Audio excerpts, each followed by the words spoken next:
psiquiatra, especialista em psiquiatria geriátrica. E hoje a gente vai falar um pouquinho do impacto da depressão na saúde cognitiva. A gente vai falar sobre como que a depressão ela impacta na cognição, se a depressão ela é um fator de risco para a demência e a demência é um fator de risco para a depressão, e também falar um pouco mais a fundo sobre a depressão de início tardio. Então, segundo a Organização Pan-Americana de Saúde, a depressão ela é a principal causa de incapacidade em todo mundo. E isso contribui para a carga global de doenças. Então, aqui é um gráfico com 13 doenças psiquiátricas e em vermelho escuro está justamente a depressão, e a gente vê que ela tem uma carga de doença alta em todas as faixas etárias. Então, por que a depressão causa tanta incapacidade? Como que isso se dá na prática? Justamente pela perda de produtividade no trabalho e um absenteísmo maior, e além de custos altos aí na saúde e no tratamento. Agora, por que a depressão causa uma perda de produtividade no trabalho? Justamente porque, além dos sintomas da depressão, de falta de interesse, de tristeza, de choro, existem sintomas cognitivos que vêm junto com a depressão. Por exemplo, o nosso cérebro ele tem vários domínios, existe, por exemplo, a memória, a função executiva, a atenção, e a soma de todos esses domínios é a nossa cognição. Existem alguns domínios específicos que a depressão afeta mais do que outros. Então, por exemplo, a atenção, que é a nossa capacidade de receber, filtrar informações. A memória, que é a capacidade de construir, armazenar e manipular essas informações que a gente armazenou. E a função executiva, acho que esse a gente precisa dar um destaque maior, porque 40% dos idosos que têm depressão têm impacto na função executiva. O que é isso?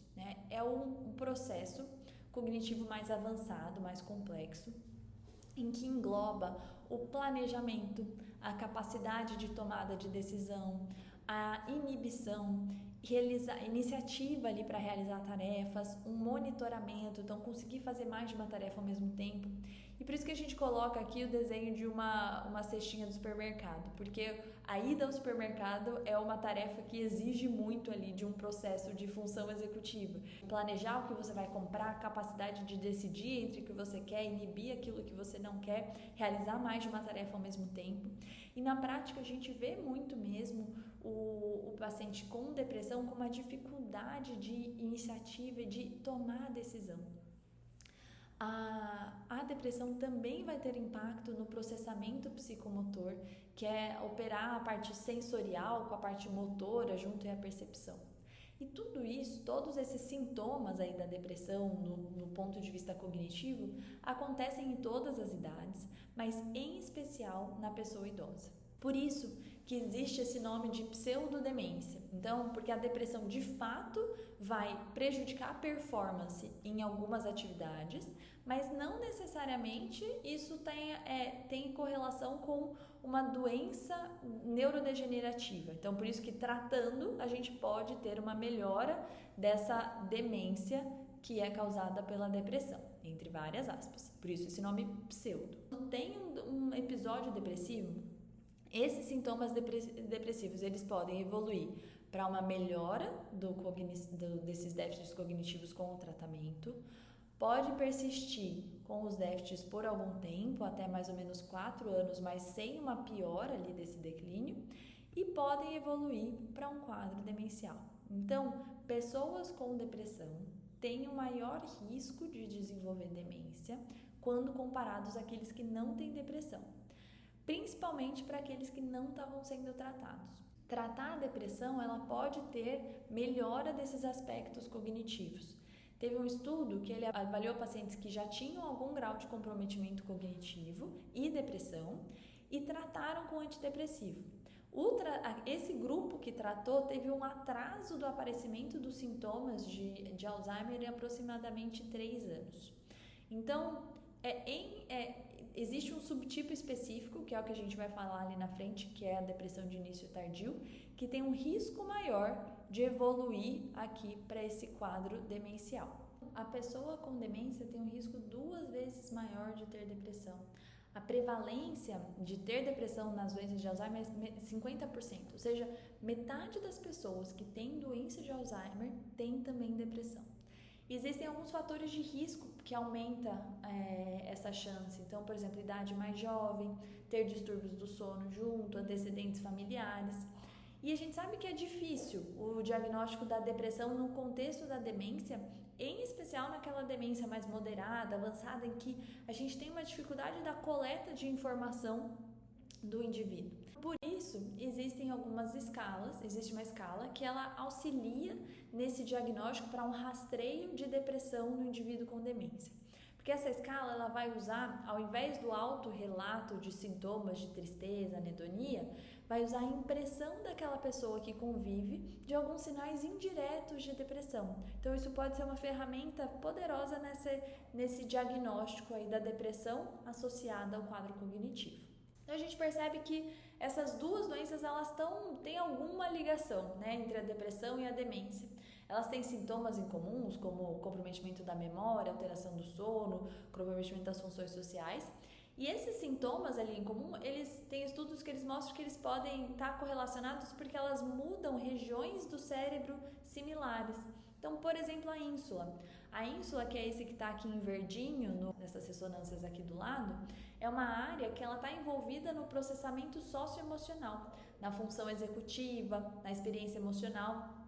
Quando ela está afetada, isso pode realmente afetar na comunicação, gerar isolamento social, isolamento mental, e que isso já foi descrito como um fator de risco, tanto para depressão quanto para declínio cognitivo. Então, a gente percebe que existe essa correlação, mas ela existe em especial, tem uma entidade que a gente precisa prestar ainda mais atenção dessa relação da demência com a depressão, que é a depressão de início tardio. O que é isso? É justamente, quando você tem um episódio depressivo, existe um risco maior de ter episódios depressivos ao longo da vida. Mas quando você nunca teve um episódio depressivo e o primeiro episódio é acima dos 60 anos, isso configura como uma depressão de início tardio. Por que a gente dá uma atenção especial a ela? Porque ela pode ser um pródromo do declínio cognitivo. Então, ser aquele primeiro sintoma da demência de Alzheimer, ser o sintoma depressivo. Então, quem tem isso, quem tem uma depressão de início tardio, tem o risco 2 vezes maior de desenvolver demência de Alzheimer e esse risco duplica se for uma depressão considerada grave. Então, é justamente esse tipo de depressão, ele acontece um impacto maior na disfunção executiva. Então, mesmo sintomas depressivos leves geram um impacto funcional maior. E isso ela tende a ser mais resistente ao tratamento farmacológico. Então, por isso que é essencial, uma vez que você fez um diagnóstico de depressão em alguém de início, que começou ali depois dos 60 anos, olhar junto à cognição. Será que esse não está sendo o primeiro sintoma de um quadro cognitivo que está por vir? E quanto antes a gente detectar, antes a gente começar a tratar, passar as orientações corretas, pensar em formas de prevenção, isso vai gerar um grande impacto a longo prazo. Então, por isso que tem depressão de início tardio, a gente precisa pensar em cognição e precisa tratar a depressão. Como a gente viu, isso pode atrasar aí o início dos sintomas cognitivos. Então, resumindo, a depressão não tratada, ela causa grandes impactos cognitivos, como a gente viu no começo. E sempre que a gente fizer um diagnóstico de demência, a gente precisa avaliar a depressão para ver, porque elas são muito correlacionadas, para a gente tratar elas em separado. E sempre que a gente diagnosticar a depressão, em especial, se for uma depressão de início tardio, investigar, fazer uma avaliação cognitiva. E aqui ficam as referências para essa aula e a gente fica totalmente à disposição para qualquer dúvida que surgir. Obrigada!